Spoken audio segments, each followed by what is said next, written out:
This is Learning with Coach History. This is the first lesson in South Asia, India. Vocab: Mughal Empire, Raj, Nonviolent Resistance, Land Reform, Green Revolution, Caste System, and Sikhism. Indian civilization began in the Indus Valley around 2500 BC. 1,000 years later, Aryan invaders crossed the mountains into India. Aryans were from the plains north of Iran.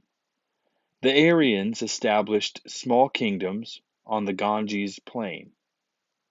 They pushed the darker-skinned native Dravidians Dravidians towards the south. Beginning in 321 BC, the Mauryans Mauryan Empire united most of India. Centuries later, the Gupta Empire came to power. It ruled over northern India. In the 1500s, European traders came to India. They established trade relations with India's rulers. French, Dutch, and Portuguese traders set up trading colonies. It was the British who won out. The British East India Company was a business and political organization. Through it, Britain gained control over India's trade in 1757. In 1857, there was a revolt.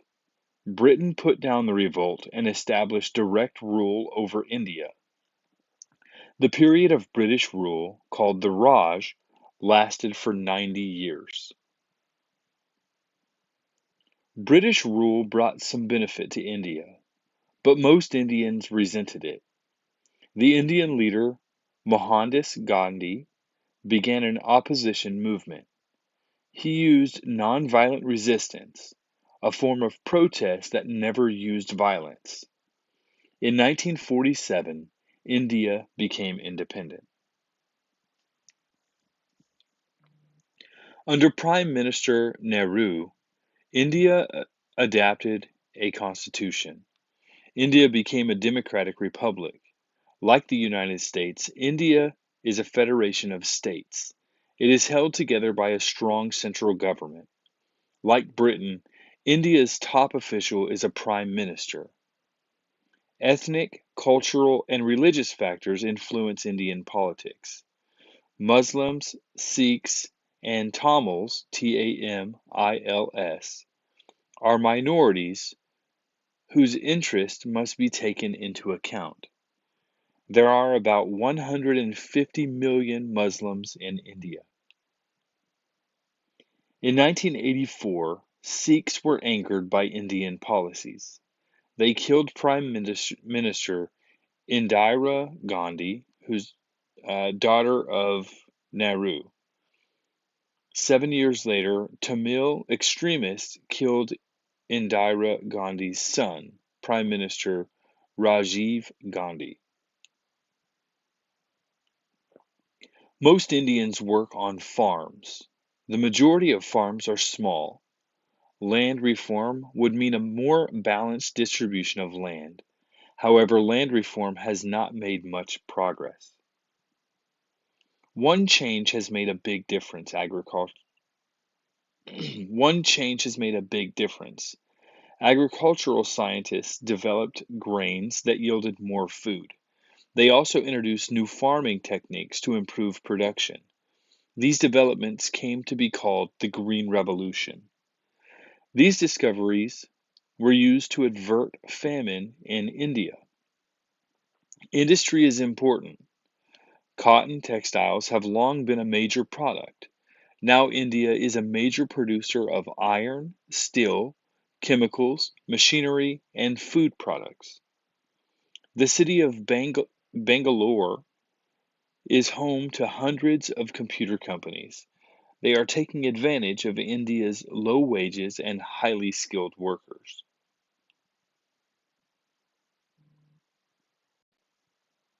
Marriage and family remain at the center of Indian life. Most Indians follow the customs of arranged marriages. That is, their spouses are chosen for them by their families. Sometimes, wealthier urban couples choose their own spouses. Indian families are large. Often, many relatives live under one roof. Many Indians eat a vegetarian diet. Meat eating is limited by Muslims and Hindu religious practices. Indians enjoy sports, music, and movies. There's an enormous Indian film industry based in Mumbai. It is known as Bollywood. Most Indians still work on farms. Education will become more important as the economy changes. Hundreds of languages and dialects are spoken in India. Hindu is the official language. English is also widely spoken. About 80% of the population is Hindu. Hinduism is a religion with roots in Aryan culture. Hindus believe in many gods. They also believe in reincarnation, the rebirth of souls. The moral consequences of one's actions are called karma. Karma helps determine how a person is reincarnated.